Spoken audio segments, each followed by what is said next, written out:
All right, so the new Roubaix is out. This is the only video out there right now. Everyone's just doing adverts. Specialized Roubaix, type it into YouTube, and I'm a Specialized fan. Firstly, I got to say I've been using Specialized product for 25 years. I've got a lot of S-Works bikes and Specialized product over the years. I currently have about 3 or 4 S-Works bikes. I have 28 bikes at the moment. Anyway, give my honest opinions here.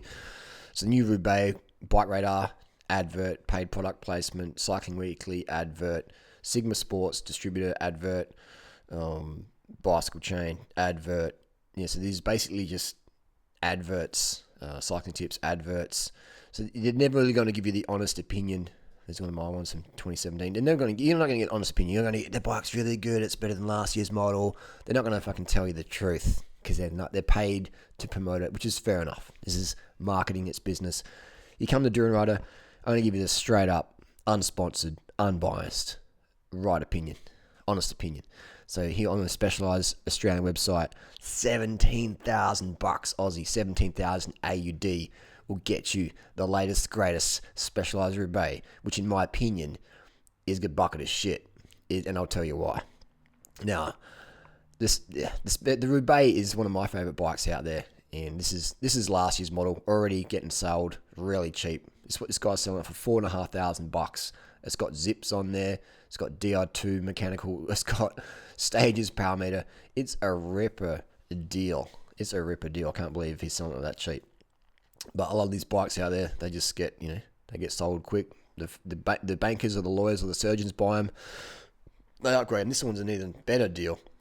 I shouldn't say better, cheaper. It's $2,500.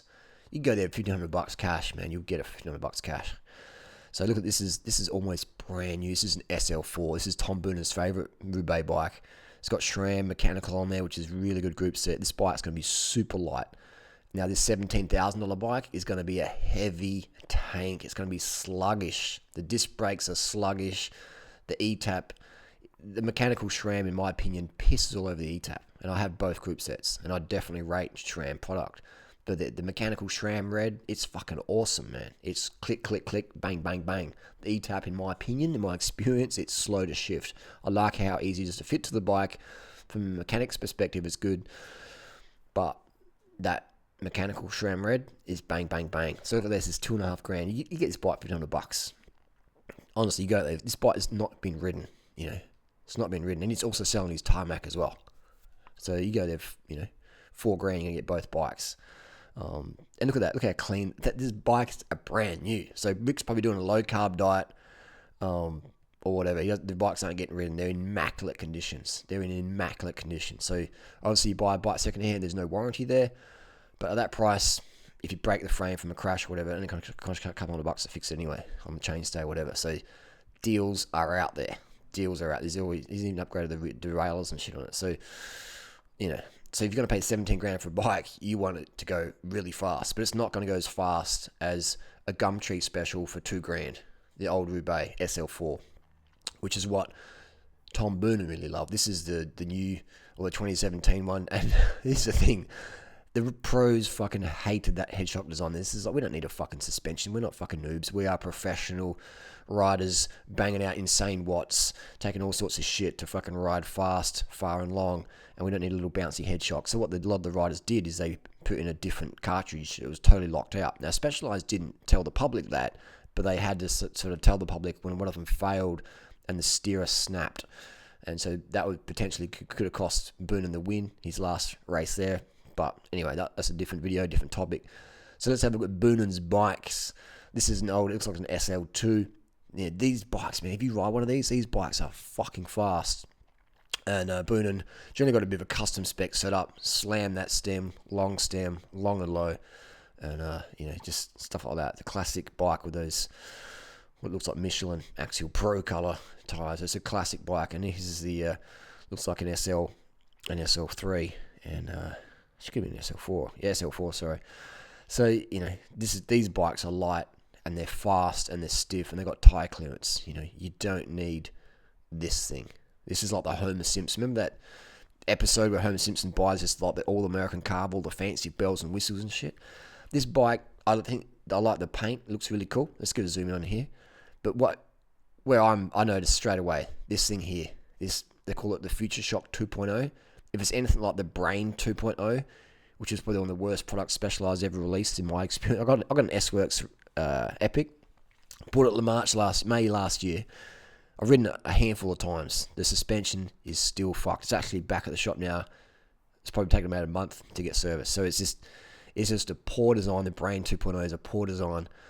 Specialized, for whatever reasons they're doing these days, is that they are bringing out some really shit product. Back in the day, almost everything Specialized did was pretty fucking legit. But with suspension and Future Shocks, started in 2006, the quality just went, so-so. In terms of the frames, they ride nice, but this bike is gonna ride like a slug. It's got disc brakes, so instantly you got that weight penalty, the rubbing discs, the maintenance, all that stuff. You got the E-tap, the shifting's a bit slower than mechanical, and you got this headset thing here, which is probably going to come loose and rattle loose, and it's got oil in there.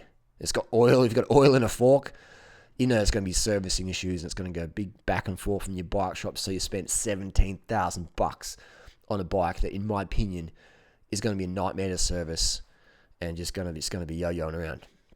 It's also claimed to be more aero than the Tarmac, which means fucking nothing. It's a fucking endurance bike. Look at those bars, those hover bars, the stack height's enhanced, so you're going to be sitting up in the air like Mary Poppins. It doesn't matter if your frame's a little bit more aero. This isn't not an aero bike, and aero doesn't really matter, man, if you've got a big flappy jersey on, or if you've got a big fat banker gut. And I love this 900 gram for the frame. The person who's going to buy this bike, again, ain't going to ride it that much, most likely. They're going to end up in Gumtree a couple years down the track, and someone like, yours truly might go and grab one. But the SL4, that's a ripper bike, man. That is a ripper bike. That build right there is probably going to be about 7.3, 7.4 kilos, I reckon. It's going to be very crisp and very snappy to ride. So for, it's advertised at 2.5. Again, you go in there with $4,000 for Rick, and you have his Tarmac and his Roubaix. No worries. Thanks for coming. Anyway, if I was going to buy a bike from Specialized Road, this is what I would get. And often people say, they're just disc brakes bikes. The pros are using discs. The pros are paid for it. Do you think, here we go. Peter Sagan doesn't have a choice. He's told to ride this bike, Big Daddy from Morgan Hill saying, Pete, this is the bike you're riding this weekend. This is the bike you're riding. Not like, would you like to ride this bike? It's like, this is the bike you're riding. So they don't have any choice. They're basically told, this is what you're riding, part of the contract. If I was going to buy a new bike, a new road bike, look at all these disc brake bikes. Fucking hell, mate. Now, I've got disc brake bikes. I'm a fan in the wet weather. I'm a fan in the commuting, in the traffic and stuff like that. But for performance, no fucking way. I don't need disc brakes on the road bike for performance. I know to use my brakes properly on the descents, and I don't like the extra weight. Oh my God, this disc brake, come get out of here. This is polluting my eyesight. Look at that, pushing the disc so hard, aren't they? I've clicked on a rim brake bike, and they're pushing it. I don't want to see that. I find that incredibly offensive. I've ridden the this is the end of the story, right? I've done this, right? Go and ride the SL6 Tarmac S-Works, right? The bling bling. They're fucking incredible bike, except for that bottom bracket that creaks. Ride that, and then go ride the disc brake bike. Jump between them. Go to a demo ride if you've got a mate that's got one or whatever. I've done both, and it's night and day. Favorite bike? Specialized Tarmac. Rim brake or disc brake? Rim brakes. Yeah, I've got two Giant Defiers, Di2 Dura-Ace, bling bling bling, and the rim brake version, night and day. And I put them on Natasha, and I didn't give her my rim brake bias, and she's straight away doing PRs and wanting to do more, Strava KOMs, attempts, and all sorts of stuff like that. So it is just the perceived effort on these rim brake bikes is a lot less. Rim brakes are just faster bikes. They're just faster. The only way they're not faster is probably if you're riding in mud, if you're riding in gravel, then definitely. If you're riding in gravel, if you're going to take your Tarmac in gravel, wet roads, get disc for sure. If you live in UK and you ride to work in the traffic and you're worried about carbon rim safety in the wet conditions, then I agree. Disc brake for the win. But if you're a dry weather rider like I am, or you have a few bikes, I've got my disc wet bikes. But I've got my bikes where I want every second counts in the bunch with the lads and the girls and the banter on Strava, then this is what I'd be going. So if I was going to get a Specialized bike, this is what I'd get. And I'd probably rip out that BB30 and chuck in a Shimano bottom bracket in there because the BB30 design, it has to go. Specialized, rip that shit out and put in an outboard bearing or a GXP or a press fit or something, something better than OSBB, BB30. It creaks, it's inconsistent, it's like a teenage son or daughter. It's just, it's not really going to be reliable when you need it to be reliable. That's just how it is, and people can disagree with me, and a lot of people, they go, I've got a disc brake, why can't I notice it rubbing? And good for you, but the pros, they wouldn't be choosing disc if they had the option. They'd be choosing rim because it's lighter, it's faster, it doesn't rub, and simple as that. So, but anyway, this is just my opinion based on my personal experience. A lot of people share my personal experiences as well, but people out there, just go and test ride the bikes first. Test ride the bike. Jump on the latest Roubaix, sprint as hard as you can down the flat, bumpy road or whatever, and then compare it to an old SL4. And for me, it's night and day difference. You don't need, in my opinion, you don't need all that suspension and disc brakes and wanky stuff like that. A good old SL4 Roubaix is a legendary bike. The stack height's pretty high, but for people who need a bit of stack height, then that's good. You're sitting a bit more upright. But this whole notion that there's people out there who've got an SL4 and they'll go, oh, my SL4 is it's slower. It's not as aero as the new one. I've got to get the new one. And they're the people who are chucking those bikes on Gumtree for pennies. This bike is fucking brand new. This took me all of 1 minute to find here in Australia. So yeah, that's my review. I'm a Specialized fan, but you come to me, I'll give you an honest, unbiased, unprofessional, open and honest opinion. And that is my review of the Roubaix. Let's get back to the Roubaix. Let's have a look at how they cost, man. That's insane money, isn't it? That's some serious pennies. Some serious vegan burritos. But I really feel, I think this is the RIP rim brake. I think we're seeing the end of the rim brake as we know it. And go and test ride one of these SL6 rims, man. They are a brutally fast bike. They're probably one of the most perfect bikes around, except for that creaky bottom bracket. That was probably the deal breaker for me. I can afford to buy any bike I want. And that bottom bracket design, it's, I'm not going to spend, 10 or 15 grand on the bike and then have to spend more money to make the bottom bracket right. I'm like, the company should do that for me. I don't know, but maybe I'm getting my first world problems all mixed up. But, so this is the Tarmacs, 15 grand, Avengers. It's all going disky, look at that. Look at that discs. All going diskies, mate. Jesus, gee whiz. So they're really pushing, look at that colour there.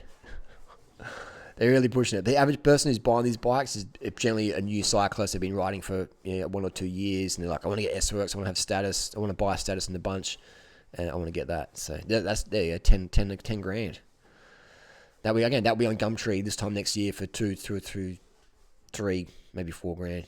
And eventually $2,000. And buy that for 2 grand. You got a ripper of a bike there. You got an absolute fucking ripper of a bike. Apparently Specialized has ditched the Ruby, which is in my bike buyer's guide. I do rate the Ruby non-disc version. So there you go. Anyway, that's my comments and criticisms there. If you want more information, check out my bike buyer's guide. If you thought this video is honest, check that guide out. Is at durianrider.com. The unbiased, totally upfront opinion that a lot of people can appreciate, a lot of people can't digest. But there you go, that's the deal. That is the Specialized Roubaix. And I love that we live in a first world problem. I can complain about bikes like this, and my life's pretty good. My biggest gripe of the day is that Specialized has released another shitty shock bike. Then my life's pretty good, isn't it? I think it's raining outside. But there you go. My favourite bike, endurance bike Specialized ever made, the SL4 or the SL3 or any of those Roubaix, man. They're a good bike with good tyre clearance, and they go good. There you go.